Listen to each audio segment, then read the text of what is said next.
तेलंगाना की राजनीति में इन दिनों हलचल मची हुई है। सत्ताधारी कांग्रेस और विपक्षी भारत राष्ट्र समिति के बीच टकराव अब निजी स्तर तक पहुंच चुका है।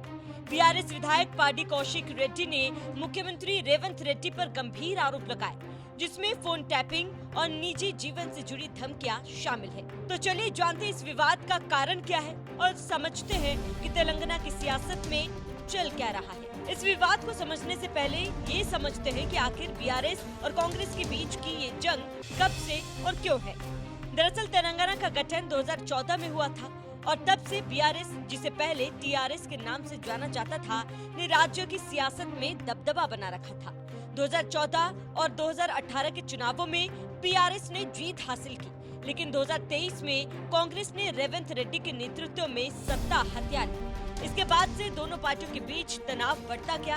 बीआरएस का आरोप है कि कांग्रेस सरकार उनकी आवाज को दबाने के लिए सत्ता का दुरुपयोग कर रही है, जबकि कांग्रेस का दावा है कि बीआरएस अपने शासनकाल में भ्रष्टाचार और अवैध गतिविधियों में लिप्त थी।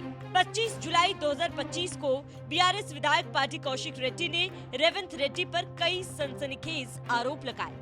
उन्होंने दावा किया कि मुख्यमंत्री रेवंत रेड्डी निजी हैकर्स की मदद से 118 विधायकों, 40 एमएलसी, 23 सांसदों और कई मशहूर हस्तियों, जिसमें अभिनेत्रियां और मिस वर्ल्ड प्रतियोगी शामिल है, के फोन टैप करवा रहे हैं। यही नहीं, कौशिक ने ये भी दावा किया कि उनका और उनकी पत्नी का फोन भी टैप किया गया, जिसकी शिकायत उन्होंने 5 दिसंबर 2024 को पुलिस में की, लेकिन इस पर कोई कार्रवाई नहीं की गई। आगे कौशिक ने अपनी भड़ास निकालते हुए रेवंत रेड्डी को चेतावनी दी कि अगर वो उनकी छवि खराब करने वाली बयानबाजी बंद नहीं करते तो वो उनकी निजी जीवन से जुड़ी 16 महिलाओं के नाम सार्वजनिक कर देगी। अब बीआरएस नेता के इन आरोपों में तेलंगाना की सियासत में भूचाल ला दिया। कांग्रेस कार्यकर्ताओं में इसको लेकर खलबली मच गई और जमकर इसका विरोध किया गया। कांग्रेस ने इन आरोपों को सिरे से खारिज किया। पार्टी का कहना है कि बीआरएस अपनी सत्ता खोने की बौखलाहट में आधारहीन आरोप लगा रही है। कांग्रेस ने ये भी दावा किया, बीआरएस शासनकाल में ही फोन टैपिंग बड़े पैमाने पर हुई थी। इसके लिए गठित विशेष जांच टीम ने पूर्व एसआईबी प्रमुख टी प्रभाकर राव को मुख्य आरोपी बनाया है और कई पुलिस अधिकारियों को गिरफ्तार किया गया। हालांकि रेवंत रेड्डी की ओर से इस पर कोई आधिकारिक बयान नहीं आया, लेकिन राजेंद्र नगर पुलिस ने कौशिक रेड्डी के खिलाफ अपमानजनक बयानों के लिए मामला दर्ज किया।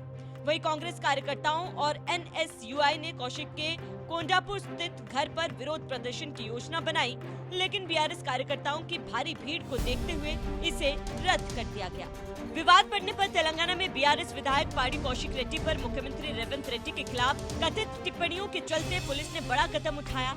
बंजारा हिल्स, राजेंद्र नगर और शादनगर पुलिस स्टेशनों में कांग्रेस कार्यकर्ताओं की शिकायत पर बीएनएस सेक्शन 356(2), 353(b) और 352 के तहत केस दर्ज किए गए। बता दें कि पाडी कौशिक रेड्डी पहले भी कई विवादों में घिरे रहे। जून 2025 में उनके जबरन वसूली के आरोप में गिरफ्तार किया गया, लेकिन 18 घंटे बाद जमानत मिल गई।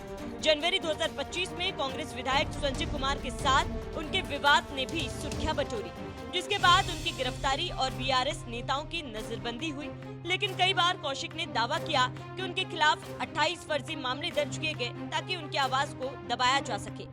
ये विवाद तेलंगाना की सियासत में गहराते टकराव दर्शा रहा है। बीआरएस ने फोन टैपिंग की सीबीआई और ईडी जांच की मांग की, जो तेलंगाना हाईकोर्ट की निगरानी में हो। वहीं कांग्रेस ने बीआरएस शासनकाल की गलतियों को उजागर करने के लिए एसआईटी जांच को तेज कर दिया है। दोनों पक्ष एक दूसरे पर व्यक्तिगत और राजनीतिक हमले कर रहे हैं, जिससे राज्य में कानून व्यवस्था और गोपनीयता के मुद्दे चर्चे में हैं। तेलंगाना की सियासत में ये नया मोड़ न केवल राजनीतिक दलों के बीच तनाव को उजागर करता है, बल्कि आम जनता के बीच भी सवाल खड़े करता है। क्या ये आरोप प्रत्यारोप का दौर थमेगा या तेलंगाना की राजनीति में और उथल-पुथल देखने को मिलेगी, ये देखना बाकी है।